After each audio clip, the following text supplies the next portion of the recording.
เบิ่งน้ำกันเบิ่งผู้ทุเรียนว่างามส่ำใด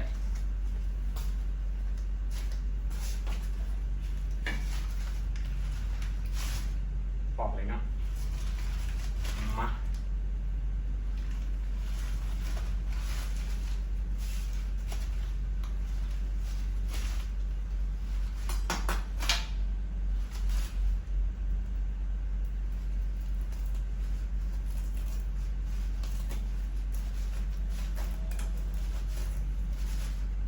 ปอกมือเปล่าอยู่นี่ย่างน้ำปัก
ปอกน้ำกันเด้อ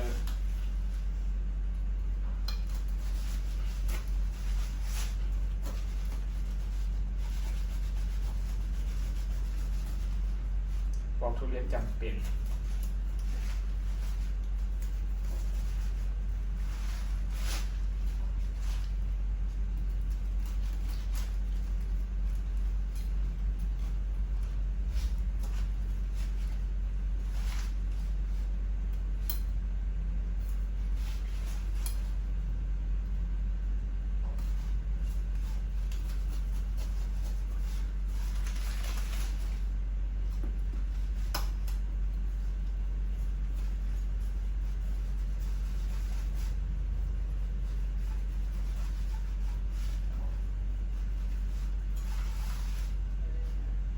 สิได้กินง่ายดีกว่า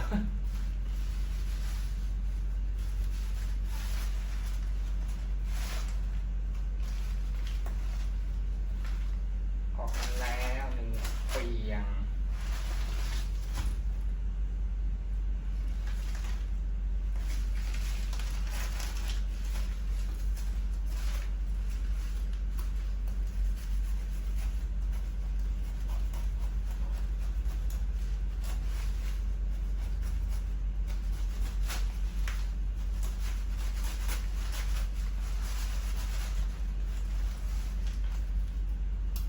ผลไม้กินยาก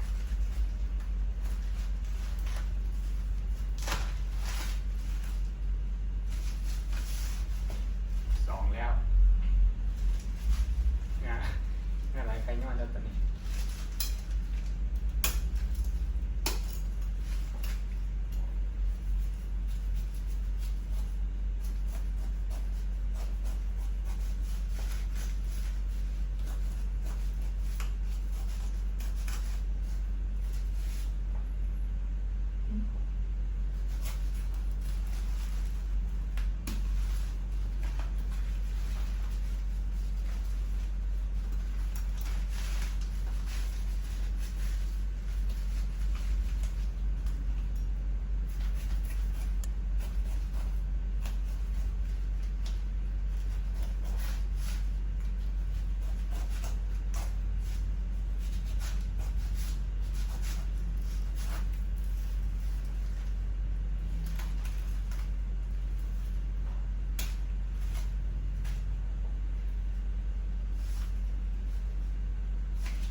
มีหนูบ่พี่น้อง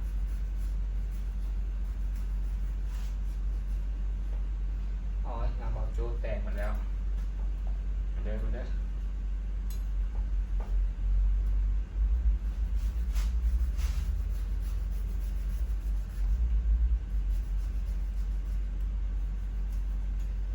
เปลือกบางบาง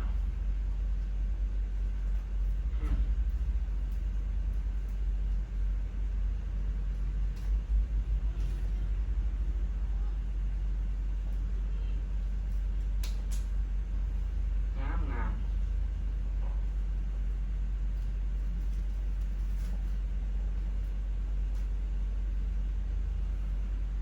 ใหญ่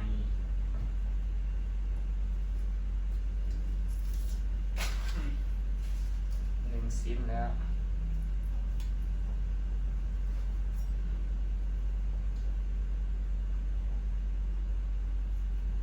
ซิม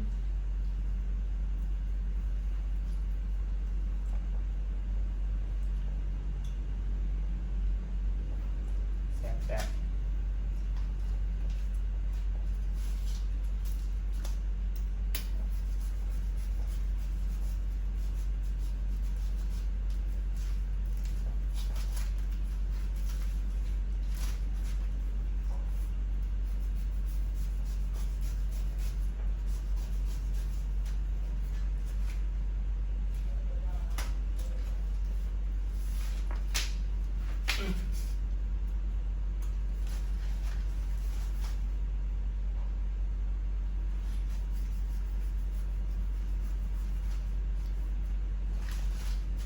ทุเรียนเปลือกบางบอกงานดีอยู่พี่น้อง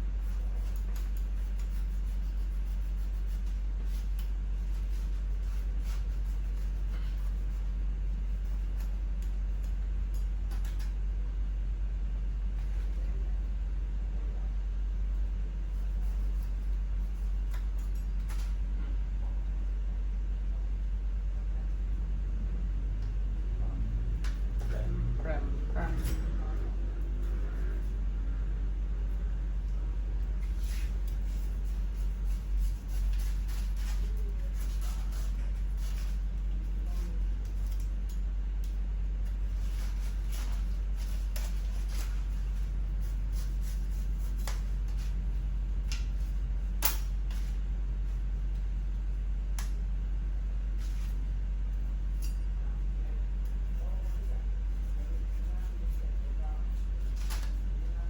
นี่งานแจกงานเตือนมาแล้ว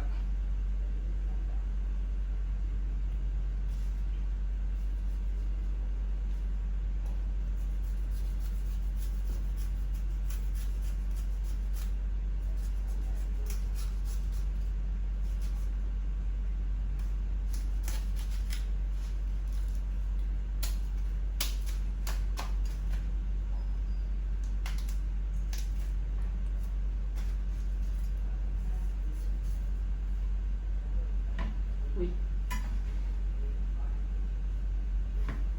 สองแล้วอุ๊ยเมื่อยหลาย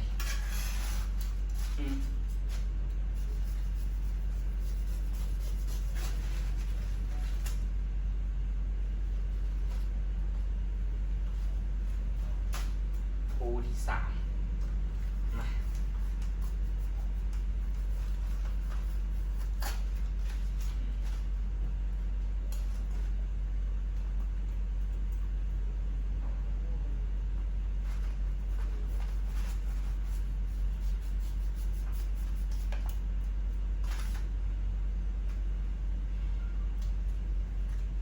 ว้า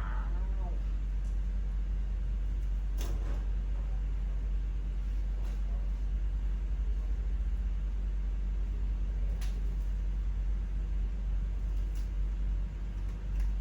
สวยงามจีนพร้อมปูใหญ่ไว้สุดท้าย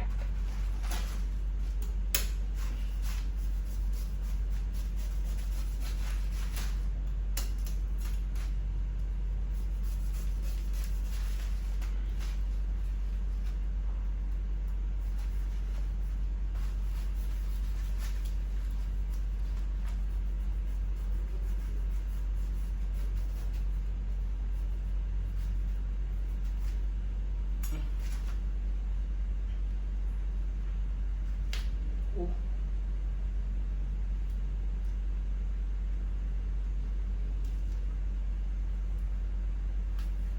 อืม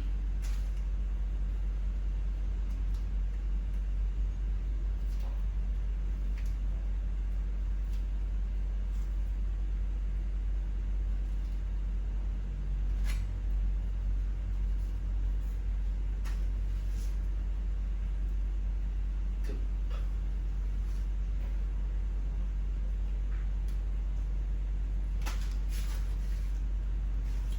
ตัวสุดท้ายแล้วหนักใหญ่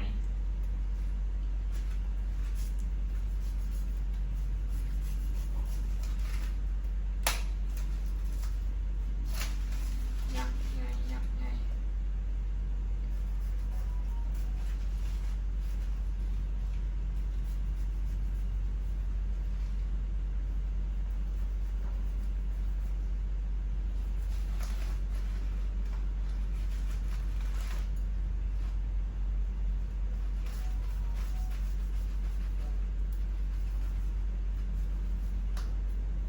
นี่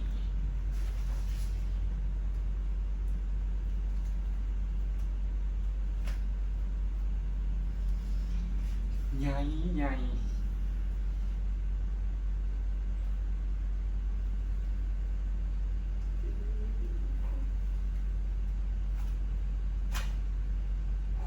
ใหญ่กว่าหน้าอีก ดู เสร็จเรียบร้อยแล้วไงอีหลี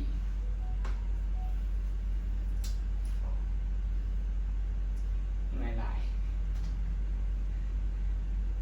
ลาก่อน